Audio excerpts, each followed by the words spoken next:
school should have been one of the proudest moments of my life. Instead, it became the day I decided to show my parents exactly what a disappointment could achieve. "Look at your cousin Peter," Dad said, barely glancing at my diploma. "He didn't need fancy degrees. He joined the family business right after high school and now he's managing 3 departments at Wilson Manufacturing." Mom adjusted her designer scarf, bought with money from the same family business that had funded everything except my education. "We just don't understand why you wasted 6 years studying when you could have been learning the real business from the ground up." I looked around at my classmates and their beaming families. Hugs, tears of joy, proud parents taking photos. Meanwhile, my parents hadn't even waited for the ceremony to start criticizing my choices. "I wanted to learn different perspectives," I explained for the 100th time. "Modern business strategies, innovative approaches dash. Different perspectives?" Dad scoffed. "Wilson Manufacturing has been running the same way for 40 years. We're the largest industrial equipment manufacturer in the state. What could your textbooks teach you that generations of real experience couldn't?" I bit back a response about their declining market share, outdated production methods, and the 3 competitors who were slowly but surely eating away at their customer base. I'd analyzed their company for my final thesis, not that they'd bothered to read it when I'd sent it to them. "Even with your degree, you're still a disappointment," Dad declared, checking his watch. "We need to leave early. There's an emergency board meeting about the Thompson contract." The Thompson contract, their biggest client, threatening to leave for a more innovative competitor. Another problem they could have avoided if they'd listened to my suggestions about modernizing their production line. "Go," I said quietly.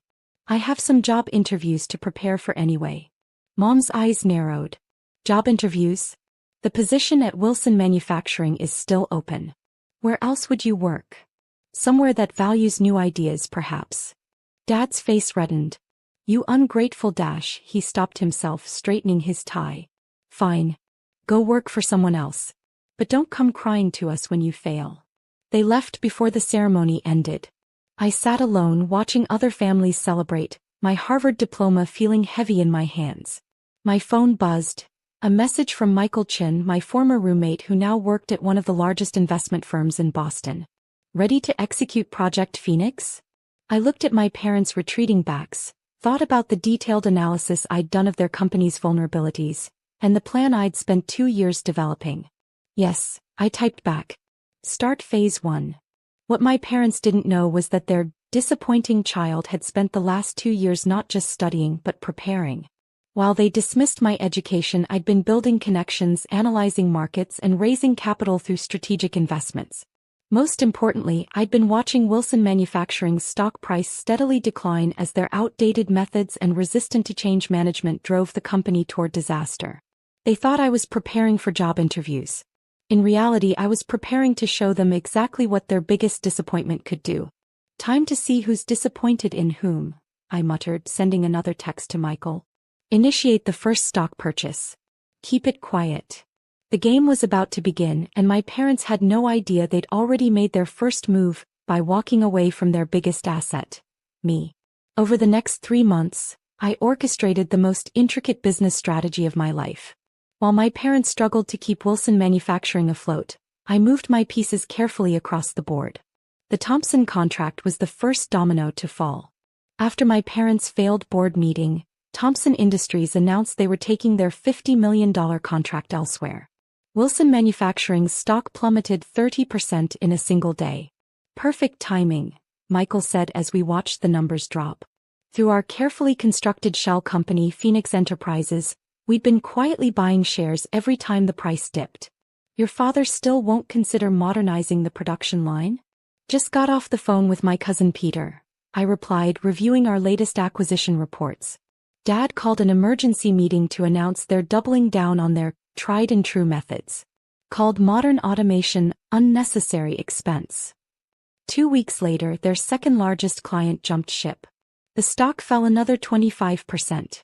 My mother called that evening, the first time since graduation. "Are you seeing what's happening to our company?" she demanded. "This is why we needed you to learn the business the proper way, not waste time with theoretical degrees." I muted my phone so she couldn't hear me typing instructions to our acquisition team. Actually, Mom, I think this proves my point about needing to modernize Dash. Oh, don't start with that again. Your father needs you to come home and learn the real way to run this business. No more of this new age nonsense. I declined their job offer again, knowing it would make them angry enough to ignore Phoenix Enterprises' growing ownership of their company's stock. By now, we controlled nearly 30% of shares through various subsidiaries. The killing blow came when their bank called in their loans early. They'd violated several terms of their lending agreement due to the lost contracts. My parents needed $100 million in 2 weeks, or they'd lose everything. Emergency board meeting tomorrow, Peter texted me. Uncle's looking for investors. Says he'd rather sell to strangers than change how we do things. I smiled, sending one final set of instructions to our legal team. Tomorrow would be interesting. The board meeting room was packed when I arrived. My parents sat at the head of the table looking older than I'd ever seen them. Board members muttered anxiously among themselves. Nobody noticed me slip into a seat at the back. As you know, Dad began, his voice tired, we face unprecedented challenges. However, I'm pleased to announce we found a buyer. Phoenix Enterprises has offered to purchase a controlling interest in Wilson Manufacturing. Murmurs filled the room. Someone asked, "Who are they?" "A private investment firm," Mom added quickly. "They've promised to maintain current management and our traditional methods." I couldn't help myself. "Are you sure about that?" Every head turned. Dad's face darkened. "What are you doing here? This is a private board meeting." "Actually," I stood up, straightening my suit jacket. "As CEO of Phoenix Enterprises, I have every right to be here." The silence was absolute. Mom's designer scarf slipped from her shoulders. Dad's face went from red to white in seconds. "That's impossible," he whispered. I walked to the front of the room, placing my briefcase on the table. "Would you like to see the paperwork? Or perhaps the business plan I developed during my wasteful years at Harvard?" Peter dropped his coffee cup. The sound of it shattering matched the breaking of my parents' illusions perfectly. "You." Mom's voice shook. "You're the buyer?" "Phoenix Enterprises now owns 47% of Wilson Manufacturing," I confirmed. "And yes, we're maintaining current management until the end of the month. Then we begin implementing the modernization strategy one outlined in my thesis. The one you never bothered to read." "This is ridiculous," Dad exploded, standing up. "We won't sell to you. The board won't approve this." I opened my briefcase calmly, removing a stack of documents. "The board already has.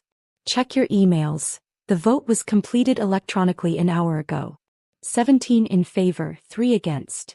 Board members pulled out their phones, confirming my words. Most had been quietly supportive of modernization for years but feared opposing my father. "Traitors," Dad sputtered, looking around the room. After 40 years of refusing to adapt," I corrected. "Let me show you something." I connected my laptop to the room's display system.